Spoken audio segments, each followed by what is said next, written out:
This is part 2 of a 2-part video on the fundamentals of sourdough. In this video, you're going to learn the history of sourdough as well as the question and answer session that followed the class of the link that you can find right up here. So if you haven't seen this yet, go ahead and watch it and then come on back and finish it here. And if you have seen it, enjoy the rest of the video.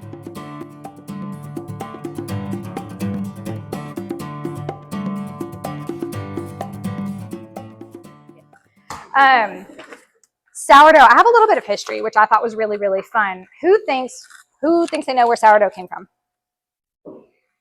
We all know it deep down inside. Where does sourdough come from? Ancient Egypt. They did everything, okay? And I think it was discovered on accident, from what I understand. Someone left out their wheat porridge for too long, and they noticed it got bubbly, and so they baked it to see what would happen, and they noticed it. Right? To bake it, why not? That's how it came to be, and that was like 3000 BC. Apparently, they discovered that you can leave your porridge out too long; it will bubble up. You can bake it, and you get this fluffy bread product out of it.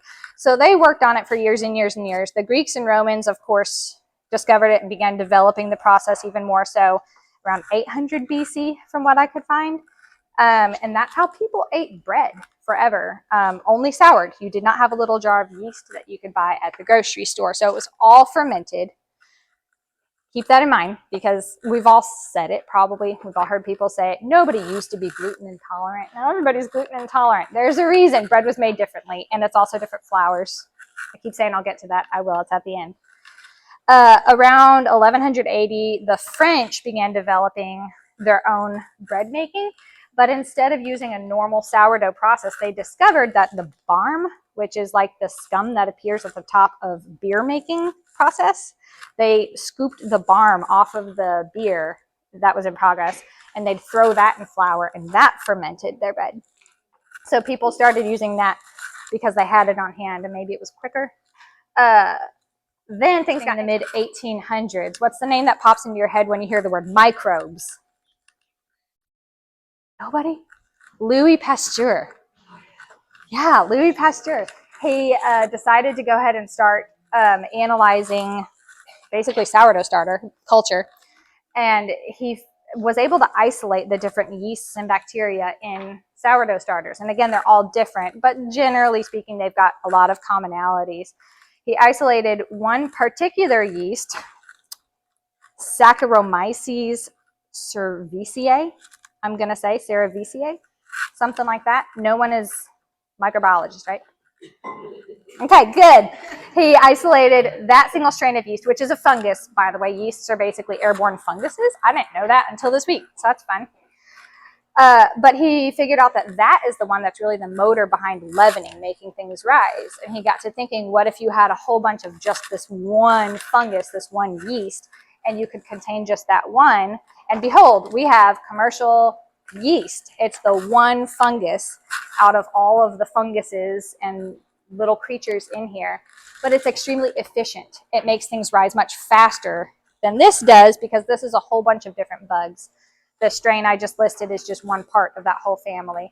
And it's reliable. It's very predictable because it's only one thing and it's the same thing all across the board. Again, my starter is going to end up being different from your starter. Even though it'll start the same and you take it home and feed it, it's suddenly yours. Problem is, we all know this if you know anything about gut health or bacteria in general. Bacteria do well when they live in community. Bacteria balance each other out. You need lots of biodiversity when it comes to microorganisms for things to stay healthy. If you have one bacteria or one microbe that suddenly becomes more populated than the others, things get thrown out of whack and things go wacky. So we've literally taken one fungus out of this. We've isolated that and put it in a jar so that it's fast and predictable. And suddenly bread is different. It's not fermented anymore. I mean, it's a very minor fermenting process, but it goes so much faster. I can take the yeast out of my fridge and I can make a loaf of Italian bread in like an hour flat from start to finish. If I were to do that with this, okay, I started those rolls at 6 o'clock this morning. It took a lot longer. And that's actually kind of a quick recipe. And I sped it up a little bit with the warm setting on my oven. Sourdough bread is a fermented food, which we all know are good for us by now. Which actually, because of the way it pre-digests the starches in the grain, sourdough bread inherently has a lower glycemic index than yeasted bread. Phytic acid reduction. Phytic acid is an acid in every grain that acts like a suit of armor for the grain. It prevents our body from really being able to break down and absorb any of the nutrients in the grain. So this is wheat berries, and I can tell you all the different nutrients that are present in these wheat berries. The problem is, if you grind these up, turn them into bread and eat them, your body can't actually absorb very much of what's in there because the phytic acid protects it. Part of what makes your stomach upset when you don't eat sourdough bread. However, the souring fermentation process reduces the phytic acid content, makes all of those nutrients actually available to you. It can actually turn bread into a health food, which I love.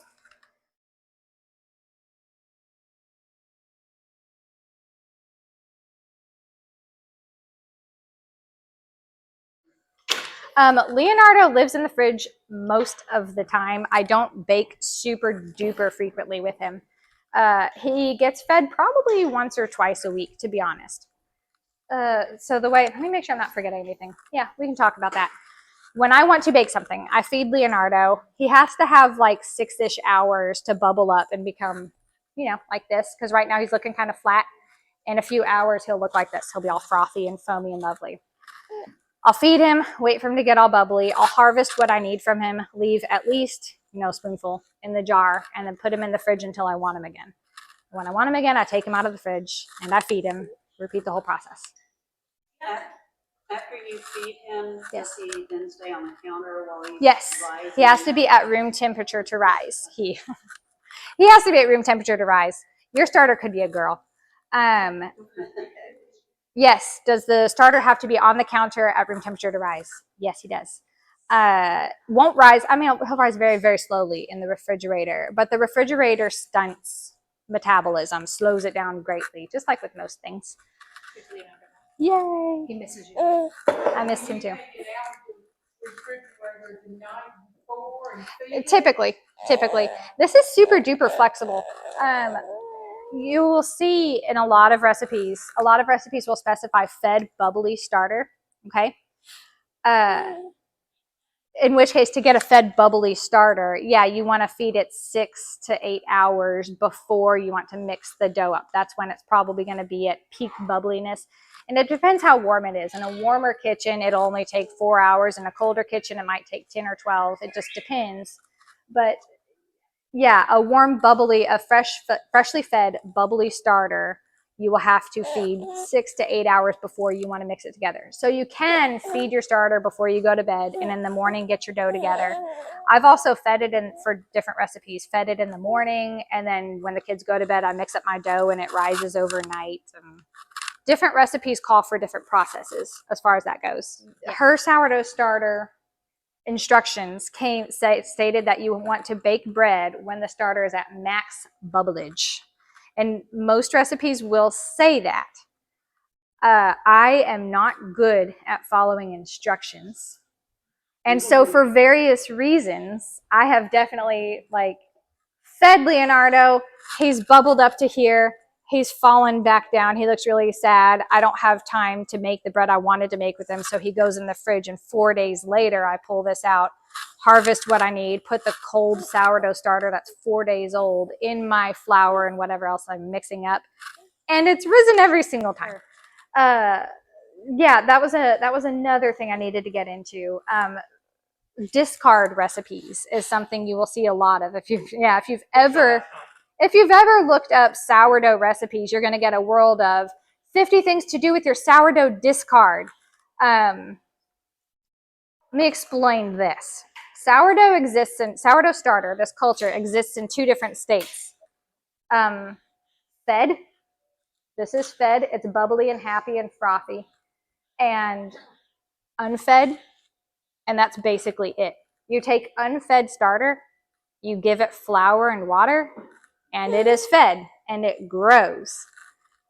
I have never, ever, ever thrown away starter, and I also don't keep starter. I think the discard recipes come from people who live their sourdough starters on the counters all the time, never refrigerate it.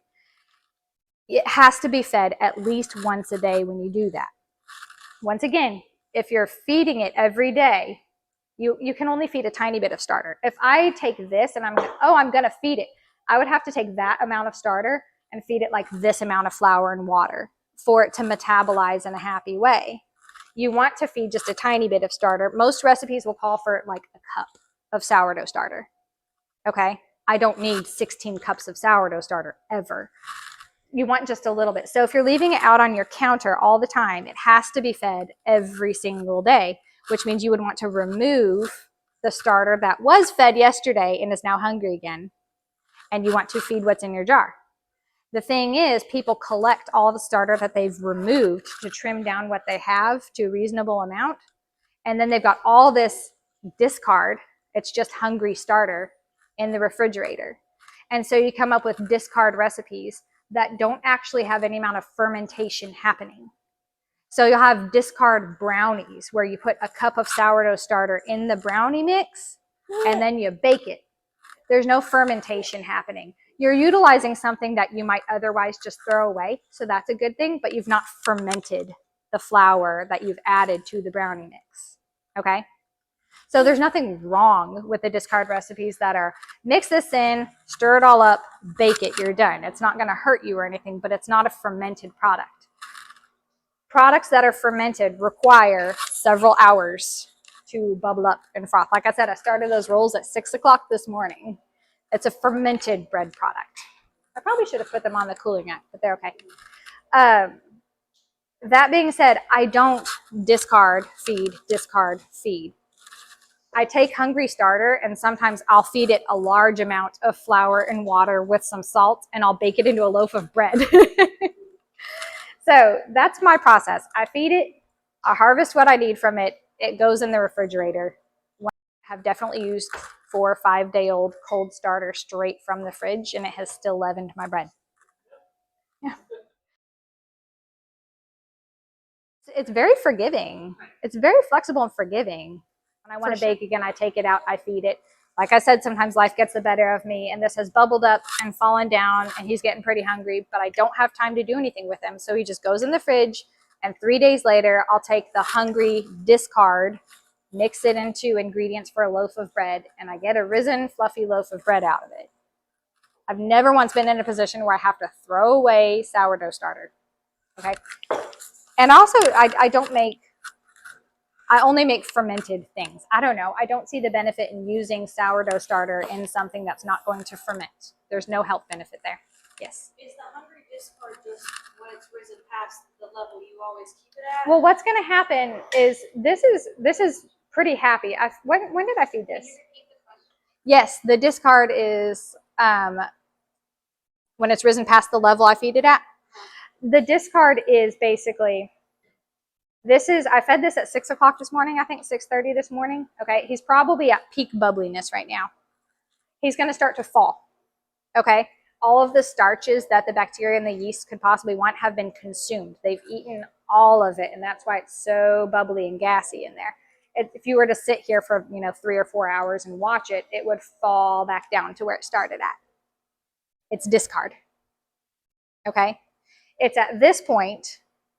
If you weren't going to use it, weren't going to refrigerate it, you would scoop out a whole bunch of this up to like here, put all of that in the refrigerator, and then feed this again.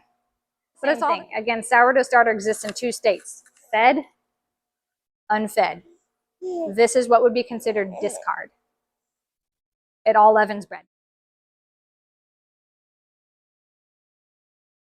Well, like I said, I typically only use Leonardo maybe like twice a week. We make a decent variety of things, but not that much. And so about twice a week is what I feed mine. I was just watching a YouTube video where the lady pulled out her starter from the back of the fridge where it had been living for, I think she said 6 months. and it was super hoochy on top, super gross looking, and she dumped the hooch out and she fed it, and it's good. Well, after she was born, he got ignored for a couple weeks there, and he got kind of hoochy. That's the worst thing that happens. It produces hooch, which is alcohol. It's yeast urine, which is what beer is, if anyone didn't know that. You get rid of the hooch and feed your starter, and it's good to go. House fire. Like I said, it will make a layer of hooch on top, and it might get crusty on top. It might even get moldy on top if it doesn't get hoochy. Clear off the nasty stuff. Feed it. Well, clear off the nasty stuff. Maybe scoop out what's good underneath, even if it's just a tiny spoonful. Put it in a clean jar. Feed it, and it's good to go. This is alive. Live things heal, and live things rebalance microorganisms.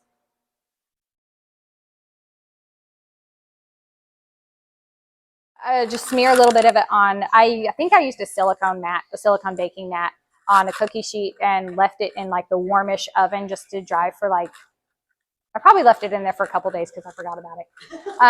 And then whizzed it up in I have a coffee grinder that I use just for spices and whatnot, and powdered it. And I have that stashed away for like just in case, but I have mailed it to people who need einkorn starter, pure einkorn starter. Leonardo lives with a napkin screwed on with a ring. That's how he has to be able to breathe. Okay, it's a living organism. It has to breathe. But also, this is producing carbon dioxide, and you don't want to seal a jar that's filling with carbon dioxide. You can make a bomb. It's never happened to me, but yeah, so you want it to breathe, yes. Okay, so to make a sourdough starter from scratch, you literally mix up flour and water. You let it sit for a day. You take some of it out. You add more flour and water. You let it sit for a day, and you keep doing that over and over and over again. And within a few days, it took, I feel like I saw bubbles by day 2 or 3 in Leonardo. It starts to bubble and froth, and then it just gets really extravagant at some point. If you take some of this home in a jar today, it's ready to go. You're going to feed it some flour and water at some point, and within 4 or 6 hours, maybe it'll.